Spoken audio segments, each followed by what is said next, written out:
नमस्कार, आपका बहुत बहुत स्वागत है। मैं हूं आपके साथ वर्षा शर्मा। रुक करेंगे उत्तर प्रदेश की खबरों की ओर। उत्तर प्रदेश के मुख्यमंत्री योगी आदित्यनाथ ने चित्रकूट और झांसी मंडल के जनप्रतिनिधियों के साथ समीक्षा बैठक की। बैठक में क्षेत्र विकास कार्यों, जन समस्याओं के समाधान और सरकारी योजनाओं के क्रियान्वयन की स्थिति पर विस्तार से चर्चा हुई। मुख्यमंत्री ने जनप्रतिनिधियों से क्षेत्र की जमीनी हकीकत और प्राथमिकताओं की जानकारी ली और निर्देश दिए कि जनता से जुड़ी योजनाओं में कोई भी लापरवाही न हो। मुख्यमंत्री ने अधिकारियों को स्पष्ट संदेश दिया कि जनहित से जुड़े काम समयबद्ध और पारदर्शी तरीके से पूरे हों ताकि जनता को योजनाओं का सीधा लाभ मिल सके।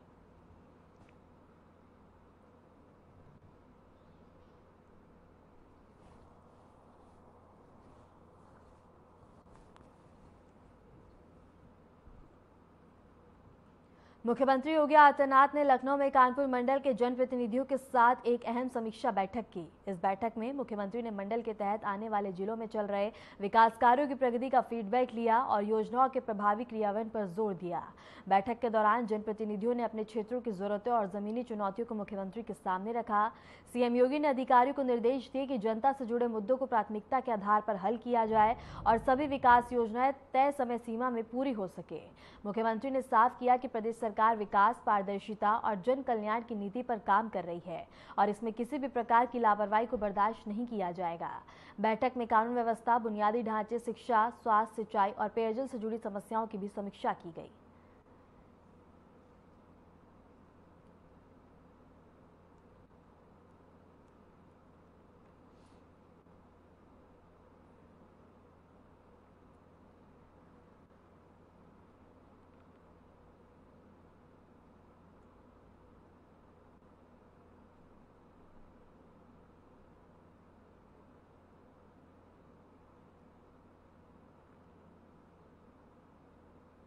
हरिद्वार में मनसा देवी मंदिर में सुबह मची भगदड़ में उत्तर प्रदेश के बाराबंकी जिले के एक श्रद्धालु की मौत की पुष्टि हुई है। मृतक की पहचान वकील पुत्र भरत सिंह निवासी ग्राम के रूप बाराबंकी के रूप में हुई है। यह दुखद हादसा तब हुआ जब मनसा देवी मंदिर की सीढ़ियों पर अचानक भीड़ में अफवाह फैलाने के कारण भगदड़ मच गई। इसमें कुल 6 श्रद्धालु की मौत हुई है, जिनमें से एक बाराबंकी निवासी भी शामिल था। उत्तराखंड सरकार ने मृतकों के परिजनों को 2 लाख की सहायता राशि देने की घोषणा की है। ऐसे में प्रशासन और स्थानीय जनप्रतिनिधियों से आग्रह किया गया है कि वे मृतक के परिवार से संपर्क कर उन्हें यह लाभ दिलवाने में सहयोग करें।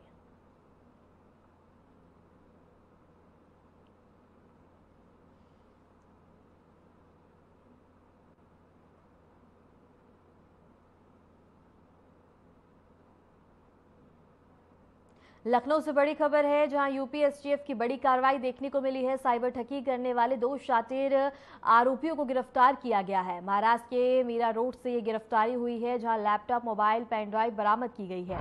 इस वक्त की बड़ी खबर है, जहां बता दें कि Uttar Pradesh special task force यानी एसटीएफ ने साइबर ठगी करने वाले 2 शातिर अपराधियों को गिरफ्तार किया है। गिरफ्तार किए गए आरोपियों के नाम मोहम्मद इकबाल और शाहीन इकबाल बताए जा रहे हैं, जो डिजिटल गिरफ्तारी यानी कि बता दें कि डिजिटल अरेस्ट के नाम पर लोगों से ठगी किया करते थे। एसटीएफ की टीम ने महाराष्ट्र के मीरा रोड और इसके साथ ही बता दें कि उनको अरेस्ट किया है। इनके पास से 3 मोबाइल फोन, 2 लैपटॉप और 7 पेन ड्राइव बरामद की गई है। फिलहाल एसटीएफ आरोपियों से गहन पूछताछ कर रही है और इनके नेटवर्क की तलाश में जुटी हुई है। इसके साथ ही अंदेशा जताया जा रहा है कि गिरोह का नेटवर्क कई राज्यों तक फैला हो सकता है। इस वक्त की बड़ी खबर है, जहां बता दें कि एसटीएफ की बड़ी कार्रवाई देखने को मिली है। इसके साथ ही 2 आरोपियों को महाराष्ट्र के मीरा रोड से गिरफ्तार किया गया। इसके साथ ही पूरे मामले में और भी नेटवर्क और इसके साथ ही पूछताछ की जाएगी और इसके साथ ही बता दें कि इस पूरे मामले में अब बता दें कि बड़ा खुलासा भी होने की उम्मीद है, जिसके बाद बता दें कि आगे की कार्रवाई देखने को मिलेगी।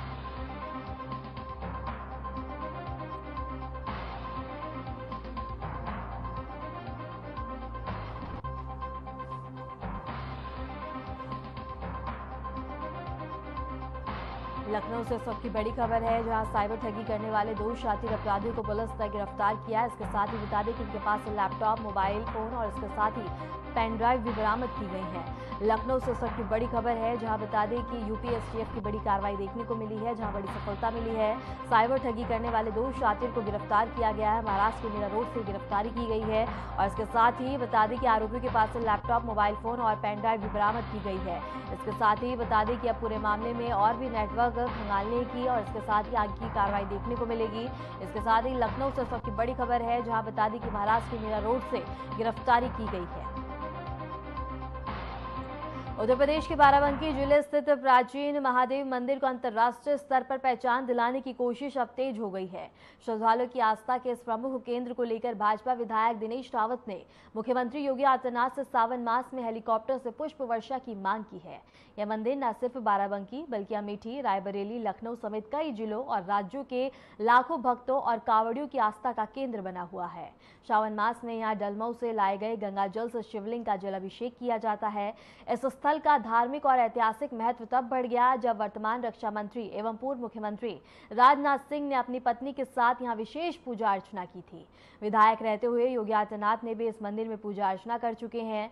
राजनाथ सिंह ने इस स्थल को एक बार पर्यटन केंद्र के रूप में विकसित करने की घोषणा की थी। अब स्थानीय लोग उम्मीद कर रहे हैं कि योगी सरकार इस दिशा में कदम बढ़ाएगी और इसके साथ ही मुख्यमंत्री खुद दर्शन के लिए आएंगे और इसको लेकर अब श्रद्धालुओं में उत्साह देखने को मिल रहा है।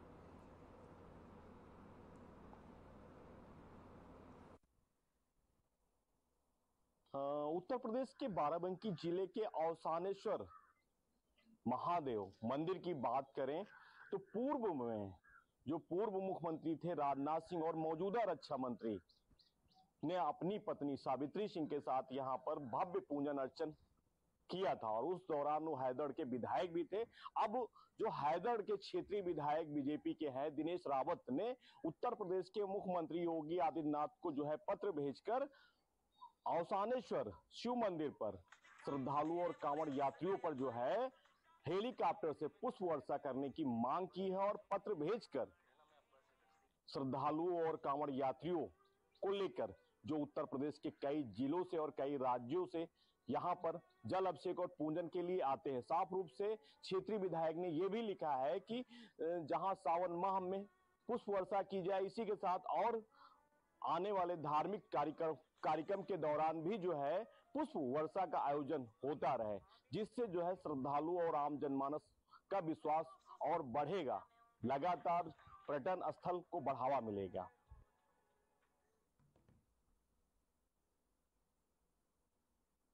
बरेली के सिविल लाइंस क्षेत्र में समाजवादी पार्टी कार्यालय के पास एक व्यापारी से खुलेआम मारपीट का मामला सामने आया है। यह घटना सपा छात्र सभा पदाधिकारियों द्वारा की गई और पूरी वारदात सीसीटीवी कैमरे में कैद हो गई। घटना का वीडियो सोशल मीडिया पर वायरल होते हुए शहर में आक्रोश फैल गया। पीड़ित व्यापारी श्याम कृष्ण गुप्ता के अनुसार मामूली कहासुनी के बाद सपा छात्र सभा अध्यक्ष अविनाश मिश्रा और उपाध्यक्ष ब्रिजेश श्रीवास्तव ने उनके साथ मारपीट की और उन्हें नाली में धक्का दे दिया। हैरानी की बात यह रही कि मौके पर सपा जिला अध्यक्ष भी मौजूद थे, लेकिन उन्होंने घटना को रोकने का कोई प्रयास नहीं किया। व्यापारी ने बताया कि इन पदाधिकारियों से पहले भी कहासुनी हो चुकी है और अब वह खुद को डरा हुआ महसूस कर रहा है। घटना के बाद पुलिस मौके पर पहुंची और मामला शांत कराया, लेकिन खबर लिखे जाने तक कोई भी एफआईआर दर्ज नहीं की गई थी। स्थानीय व्यापारी संगठनों और आम नागरिकों ने प्रशासन की चुप्पी पर सवाल उठाए हैं और आरोप लगाया है कि सपा कार्यालय के सामने दिन दहाड़े गुंडाई हुई और कार्रवाई के नाम पर कुछ भी नहीं किया गया। विपक्षी दलों ने भी इस मामले में कड़ी कार्रवाई की मांग की है।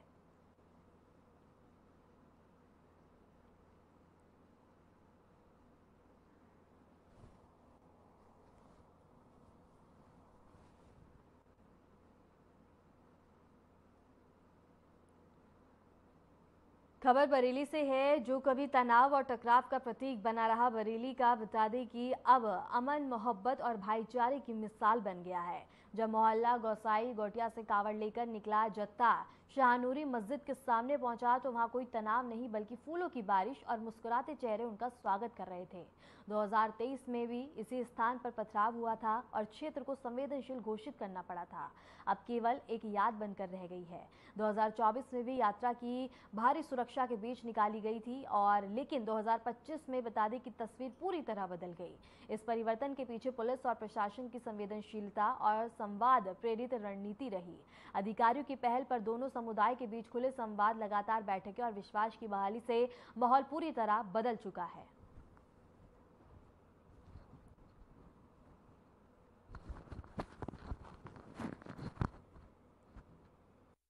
देखिए, आज जोगी नवादा क्षेत्र थाना बारादरी से हजारों शिव भक्तों के द्वारा कांवड़ यात्रा निकाली गई, जिसमें श्रीमान वरिष्ठ पुलिस अधीक्षक महोदय के मार्गदर्शन में पुलिस व पैरामिलिट्री फोर्स का पर्याप्त इंतजाम था।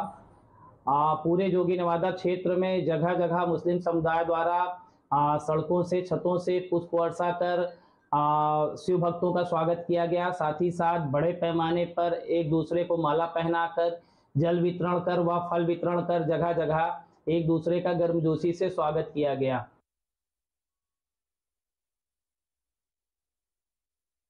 फिरोजाबाद पुलिस ने 15 साल से फरार चल रहे 50,000 इनामी बदमाश सौरभ के बीच मुठभेड़ हुआ और जिसमें सौरभ घायल अवस्था में गिरफ्तार कर लिया गया। आरोपी की पहचान आगरा निवासी गोविंद उर्फ सौरभ उर्फ भानु और उर्फ जैन साहब के रूप में हुई है, जो लगातार नाम बदलकर अपनी पहचान छुपा रहा था। वह पत्नी की हत्या के मामले में जेल और इसके साथ ही ले जाते वक्त थाना रसूलपुर क्षेत्र से फरार हो गया था। तब से पुलिस को चकमा दे रहा था। आरोपी के खिलाफ 1 दर्जन से अधिक आपराधिक मुकदमे दर्ज हैं। मुठभेड़ के दौरान उसके पास से तमंचा, कारतूस और बरामद हुए हैं और पुलिस उप महानिरीक्षक आगरा रेंज द्वारा उस पर 50,000 का इनाम भी घोषित किया गया था।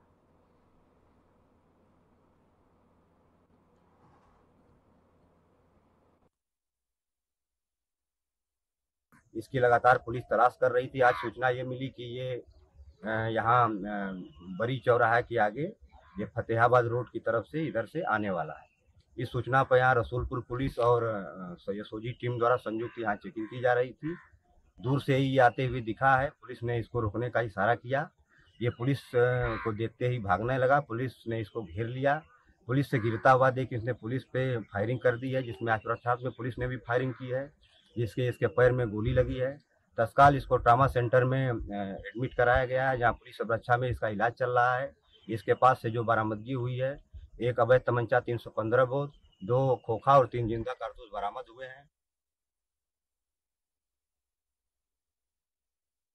गाजीपुर जनपद से एक वारदात सामने आई है जिसने पूरे इलाके को हिलाकर रख दिया। पारिवारिक जमीन विवाद में एक बेटे ने हैवानियत की सारी हदें पार करते हुए अपने ही माता पिता और बहन की निर्मम हत्या कर दी। इसके साथ ही सुबह डलिया गांव में 3 लोगों की लाश मिलने से हड़कंप मच गया। मृतकों की पहचान वृद्ध दंपत्ति और उनकी बेटी के रूप में हुई है। जांच में सामने आया है कि आरोपी बेटा जमीन के बंटवारे को लेकर गुस्से में था, क्योंकि माता पिता कोर्ट से न्याय की कोशिश कर रहे थे। स्थानीय लोगों के मुताबिक परिवार में लंबे समय से जमीन को लेकर विवाद चल रहा था। मृतक दंपत्ति अपने इकलौते बेटे के खिलाफ कोर्ट जा रहे थे। इसी रंजिश में आरोपी ने तीनों को मौत के घाट उतार दिया। सूचना मिलते ही पुलिस और फॉरेंसिक टीम मौके पर पहुंची और शवों को कब्जे में लेकर अब जांच शुरू कर दी गई है। वरिष्ठ पुलिस अधिकारी भी घटनास्थल पर पहुंचे। फिलहाल पुलिस ने कुछ संदिग्धों से पूछताछ शुरू कर दी है और आरोपी की गिरफ्तारी जल्द होने की उम्मीद भी जताई जा रही है।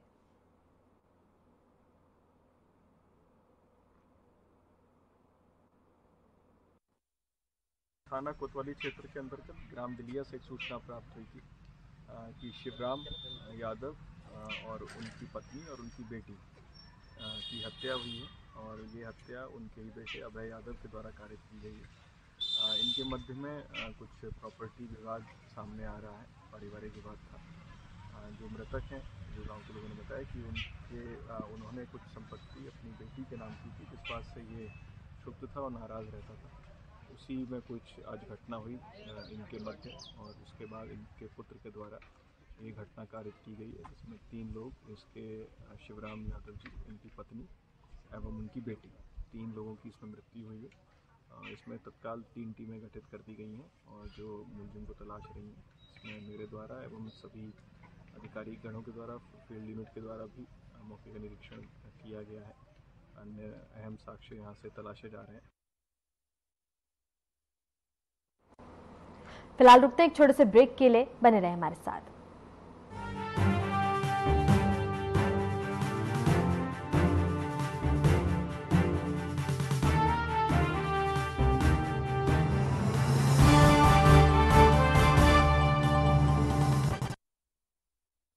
नवाचारी और नवोन्मेषी शिक्षा व्यवस्था से युवाओं की आशाओं को नई उड़ान दे रहा है नया उत्तर प्रदेश।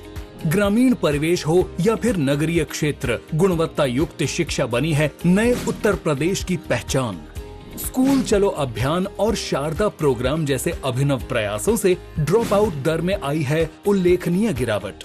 ऑपरेशन कायाकल्प और टैबलेट वितरण जैसे कदमों से डिजिटल शिक्षा को मिले हैं नए आयाम। बेसिक शिक्षा से हायर एजुकेशन तक शिक्षा में उठाए गए अभूतपूर्व कदमों से हुआ है एजुकेशन का ट्रांसफॉर्मेशन। अंत्योदय और बिना किसी भेदभाव के सबको समान शिक्षा का अधिकार बना है युवाओं के उज्जवल भविष्य का आधार। वर्ष 2017 के बाद डबल इंजन सरकार के अभिनव प्रयासों ने नए उत्तर प्रदेश की शिक्षा व्यवस्था में किया है युगांतकारी ट्रांसफॉर्मेशन। समान शिक्षा का अधिकार, डबल इंजन सरकार।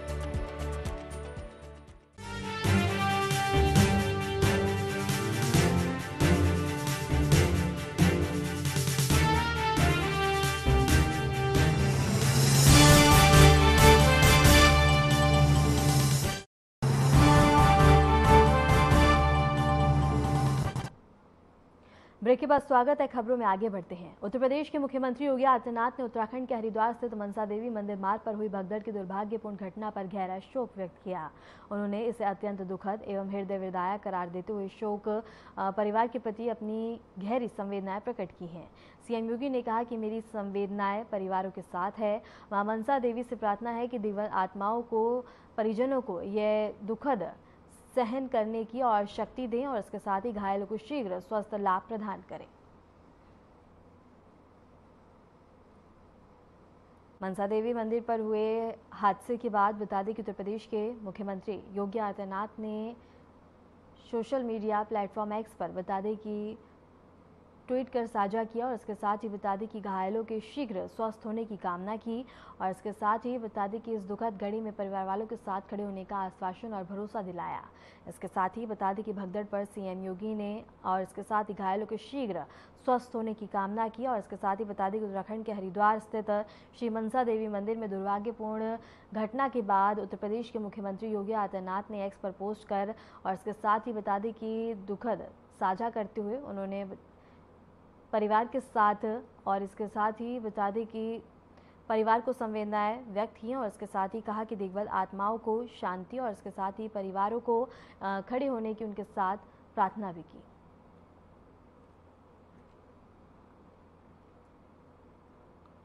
खबर कानपुर से है, जहां कन्नौज के डीआईजी ने कानपुर पुलिस लाइन स्थित आरटीसी रिकॉर्ड ट्रेनिंग सेंटर का दौरा किया। वहां चल रहे प्रशिक्षण व्यवस्थाओं का जायजा लिया। उन्होंने प्रशिक्षण में उपयोग हो रहे संसाधनों, अनुशासन, दैनिक दिनचर्या और व्यवस्थाओं का गहन निरीक्षण किया। निरीक्षण के दौरान डीआईजी ने अधिकारियों से प्रशिक्षण से जुड़ी जानकारी ली और आवश्यक निर्देश भी दिए। उन्होंने कहा कि पुलिसकर्मियों को बेहतर प्रशिक्षण देना विभाग की प्राथमिकता है ताकि वे भविष्य में सेवा में उत्कृष्ट प्रदर्शन कर सके।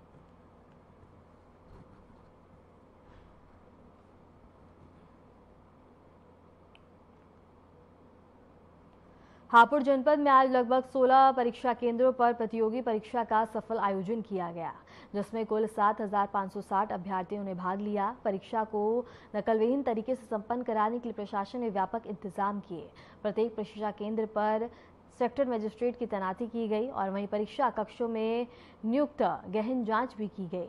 जिला कप्तान सहित सभी वरिष्ठ अधिकारियों ने परीक्षा केंद्रों का संयुक्त निरीक्षण किया।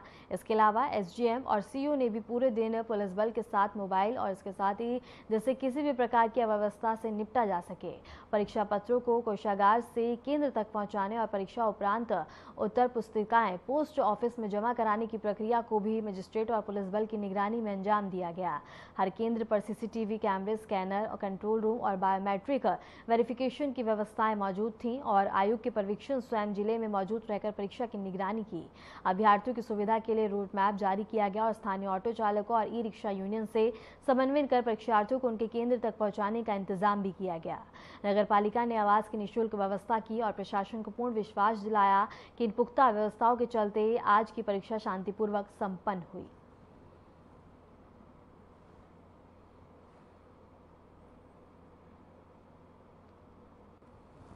7,560 विद्यार्थियों द्वारा, अभ्यर्थियों द्वारा आज ये आरओ परीक्षा दी जा रही है और हमारी 2 तहसीलों हापुड़ और पिलखुआ में इस परीक्षा का आयोजन कराया जा रहा है। इस परीक्षा हेतु कुछ सरकारी विद्यालयों को, कुछ सहायता प्राप्त विद्यालयों को और कुछ निजी विद्यालयों को केंद्र के रूप में चिन्हित किया गया है।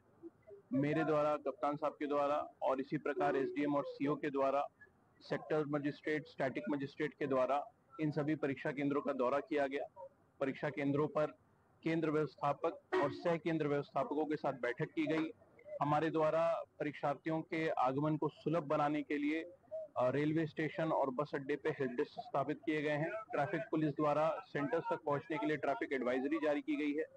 कुछ बच्चे चूंकि कल रात को ही जनपद में आ गए थे तो उनके ठहरने के लिए निःशुल्क व्यवस्था भी दोनों नगर पालिकाओं द्वारा की गई है। प्रयागराज विकास प्राधिकरण ने शहर के सिविल लाइन्स इलाके में अवैध रूप से संचालित होटल और रेस्टोरेंट के खिलाफ बड़ी कार्रवाई की है। पीएडी ने होटल लेगेसी और होटल अंबा पैलेस को सील कर दिया है। जानकारी के मुताबिक दोनों होटलों के बेसमेंट में पार्किंग की जगह पर अधिकृत रूप से रेस्टोरेंट और लाइब्रेरी संचालित की जा रही थी। इस उल्लंघन को देखते हुए पीडीए के सचिव अजित सिंह के आदेश पर जोनल अधिकारी के नेतृत्व में कार्रवाई की गई। पीडीए अधिकारियों ने स्पष्ट किया है कि प्रयागराज में अवैध निर्माण और अनियमित संचालन को किसी भी सूरत में बर्दाश्त नहीं किया जाएगा। भविष्य में भी इस तरह की कार्रवाइयों का सिलसिला जारी रहेगा।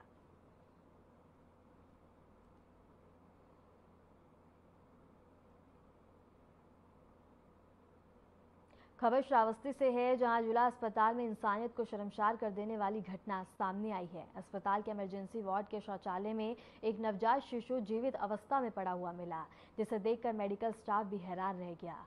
सूचना के अनुसार बता दें कि वार्ड बॉय राकेश उपाध्याय की सतर्कता से नवजात को समय रहते रेस्क्यू कर लिया गया।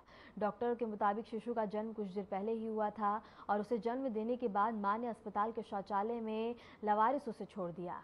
डॉक्टरों और मेडिकल स्टाफ की टीम ने तत्परता दिखाते हुए शिशु को तुरंत स्पेशल न्यूबॉर्न केयर यूनिट में भर्ती कराया। डॉक्टरों ने बताया कि नवजात की हालत बेहद नाजुक है और उसका इलाज शुरू कर दिया गया है।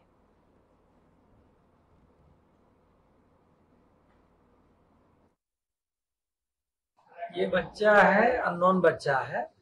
ये 11 बजे को हमारा एसएनसू में भर्ती किया गया है और ये इमरजेंसी टॉयलेट में मिली थी। तो राकेश उपाध्याय वार्ड भाई ने बच्चे को लेके आया था। ये है प्री टर्म बच्चा है, मतलब पूरा 9 महीने नहीं हुआ था, तो इसलिए बच्चा कमजोरी है, वजन भी कम है, 2 किलो 100 ग्राम का है। अभी बच्चा है गंभीर स्थिति में है। हम इसको संपूर्ण स्थिति से हम इलाज कर रहे हैं इस समय। उसका हम लोगों को आइडिया नहीं है कि बच्ची कहाँ से आई, बट मॉर्निंग ड्यूटी में मैं था 8 बजे से और 9-10 बजे तक तो सफाई चलती रहती है। 9 से मतलब 10 बजे तक तो ऐसा कुछ नहीं था, बट 10 के बाद में अभी वार्ड बॉय को पता चला थोड़ी देर पहले कि बाथरूम में टॉयलेट सीट पे एक बच्ची पड़ी हुई है, नवजात बच्ची। तो उसको निकाल करके सफाई की गई, उसको रिसक्सिटेट किया गया, सारा कुछ किया गया। उसके बाद उसको एसएनसीयू में भर्ती करवाया गया है। औरैया जिले में एसओजी और पुलिस की संयुक्त टीम ने एक बड़े चोरी गिरोह का खुलासा किया है। लोहे की रेलिंग चोरी करने वाले 9 आरोपियों को पुलिस ने गिरफ्तार किया है। इसके साथ ही देवियापुर थाना क्षेत्र और उरई रेलवे के पास सड़क किनारे लंबी रेलिंग को उखाड़कर आरोपी गिले पहले बता दें कि क्षेत्र से लाखों की रेलिंग चोरी कर चुका था। पुलिस ने आरोपियों के पास से चोरी में इस्तेमाल एक बाइक, एक स्कूटी और एक डीसीएम वाहन बरामद किया है, जिसमें चोरी का माल लदा हुआ था। आरोपियों से पूछताछ जारी है और पुलिस अन्य वारदातों से इनके लिंक तलाशने में जुटी हुई है।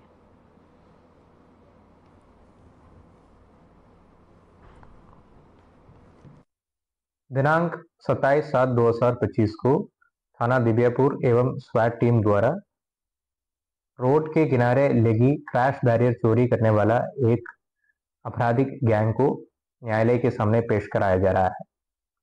विगत 16 तारीख के रात में थाना दिव्यापुर क्षेत्र अंतर्गत नवनिर्मित मेडिकल कॉलेज रास्ता पर लगी क्रैश बैरियर को एक अज्ञात चोर का गैंग द्वारा खोल के चोरी कर लिया गया था। प्रस्तुत मामले में लोक निर्माण विभाग का अभिशासीय अभियंता द्वारा दिया गया तहरीर के अनुसार मुकदमा अपराध संख्या 439/25 अंडर सेक्शन 303(2) ऑफ बीएनएस पंजीकृत किया गया था।